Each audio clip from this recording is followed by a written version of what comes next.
Happy to have with us the author of My Beautiful, Terrible Pandemic Life. Something many of us have experienced, but she's put it down in words. We'll explain in just a moment, right after this.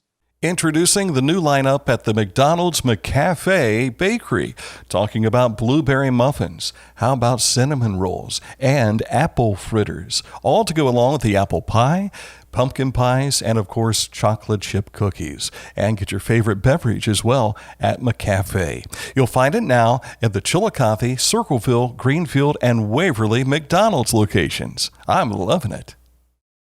The author of My Beautiful, Terrible Pandemic Life. It is Amy Suardi. Thank you so much for joining us here today. Thank you, Dan. It's great to be here. We were somewhat introduced to you by your mother, Lynn Carden, who many of you might remember the feature we did on Lynn and her book, The Women of Robertson Place. And by golly, we've got one of the actual women of Robertson Place with us here today. So you had a chance to kind of grow up on the farm a little bit, didn't you?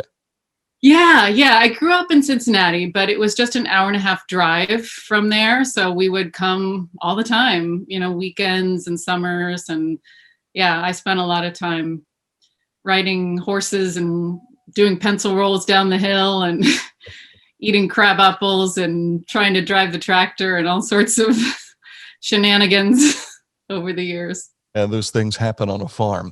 Yeah. But certainly they have built you into the character that you have today.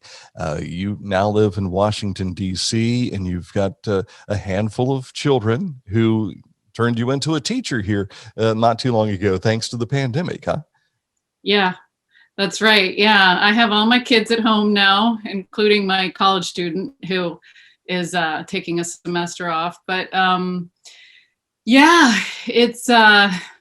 it's been a big transition. It was horrible, stressful, traumatic in the beginning last spring when schools shut and everybody came home, and we were terrified of this tsunami that seemed about to exact its fury on us.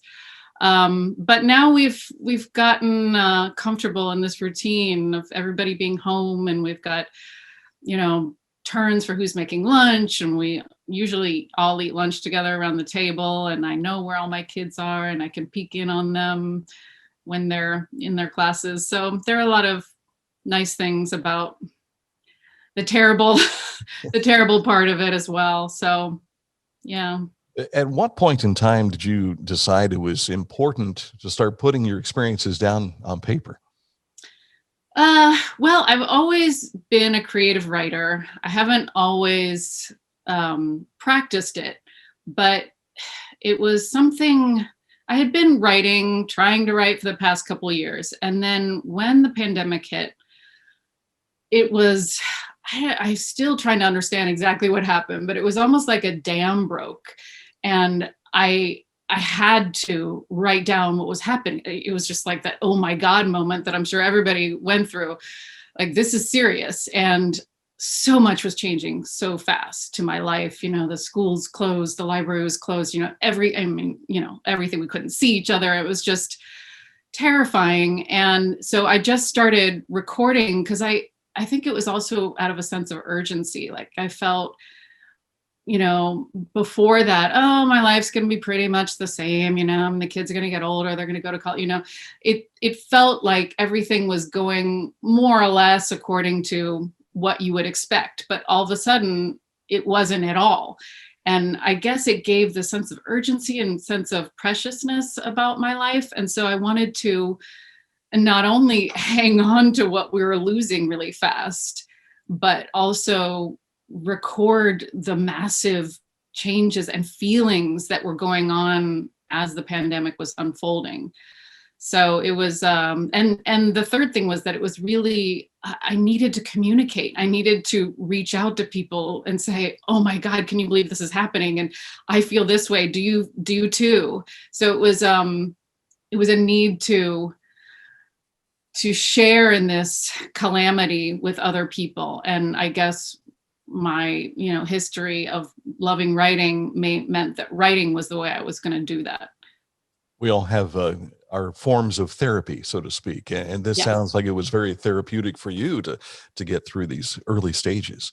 Yes, very much, very much. It was, yeah, my notebook was like my therapist. There were so many feelings, so many intense and what we would usually consider negative feelings, but um, you being able to write them down, like try to figure out what I was feeling, what was going on.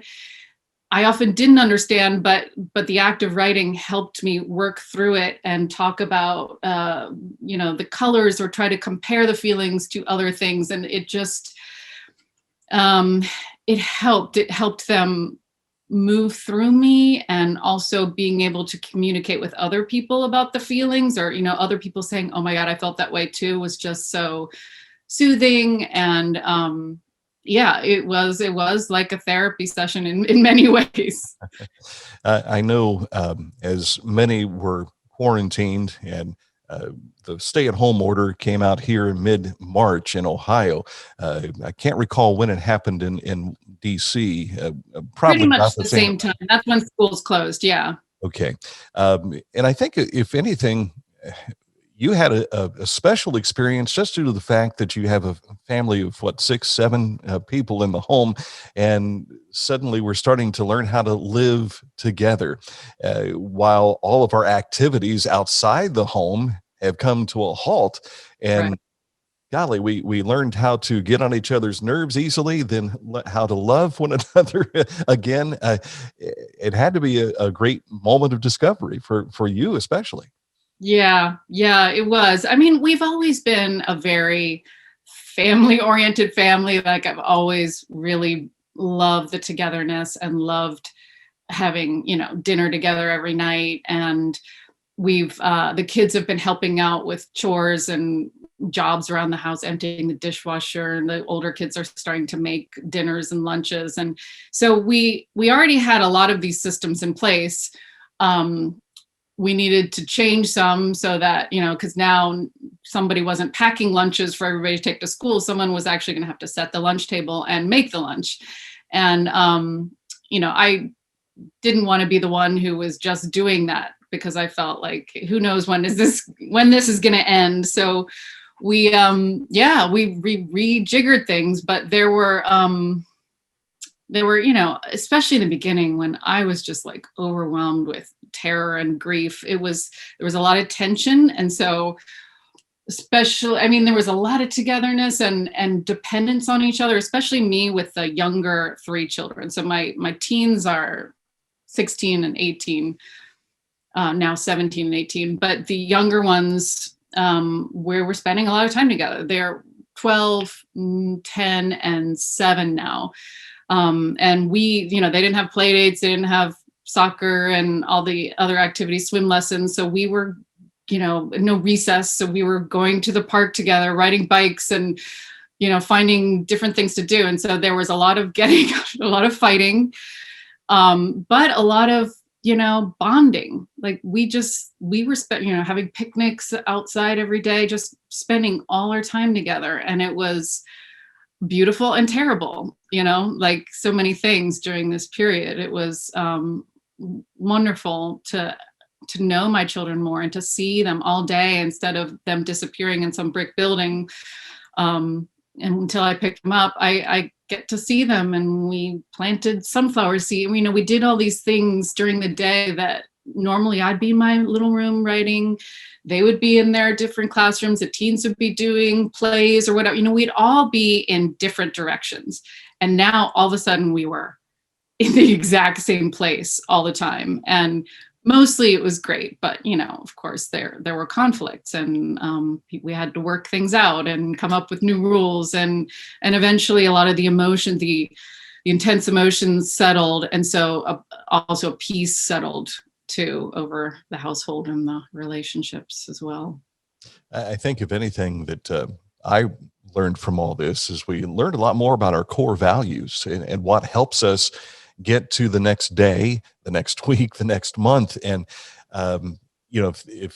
if all this continues for another year and a half or two, like they said in the early beginning, it is really transformed how we operate on a daily basis, hasn't it? Yeah, it really has. I mean, I think for me, one of the biggest effects it had on me was it broke my heart. I think I had somehow kind of insulated myself to grief, to other people's suffering, to big problems in the world, to, just pain.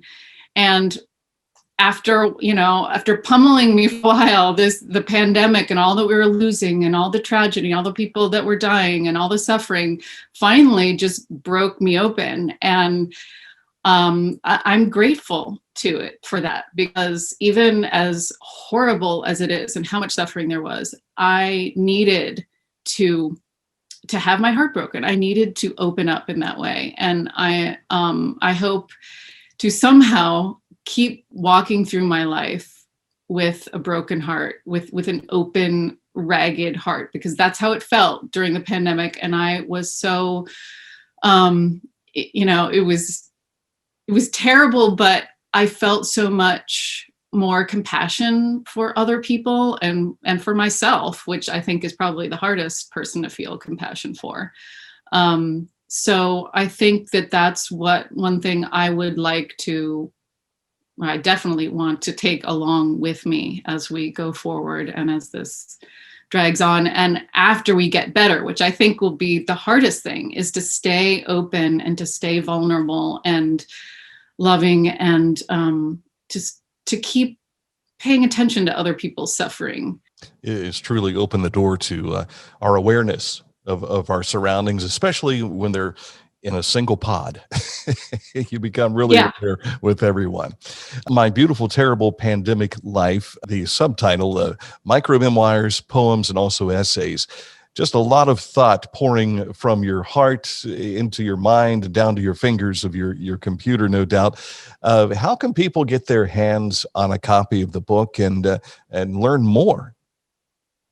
Yeah, well, I decided to publish it on Amazon. Since I had already been publishing these short pieces on my website, which is called Painting with Words, I figured there was no way to get it published by, a house or something like that, because it's already been published. Now blogs and websites are considered already published. So I decided to, as things were kind of slowing down and I wanted to maybe work on some other writing projects, I thought, let's put this into a book, because I really love paper and I just wanted to hold something. I'd been doing so much writing and it's just like kind of, intensely concentrated on this. And then I just felt like, let's see what it feels like to just have it and to hold it and to see, what I've done. So I used Amazon's print on demand service to, format it, and my friend designed the cover. And I figured it would be easy for me to get a copy, but for other people too. So yeah, you can just find it on Amazon. And, I wish I could do the independent bookstore route, but, this is the way this first book, what I was able to do this time. And I assume perhaps with the success of this, we may be looking forward to future writings. Hopefully, of course. I mean, I'm keeping going. I'm still writing on my site, Painting with Words, about our life in the pandemic. So yeah, they're building up. Maybe there'll be a sequel, or I'm not sure what, but I'm keeping writing, and I'm so grateful for this time to have opened me up and given me a way to connect with other people in this shared suffering, that really the whole world is going through together.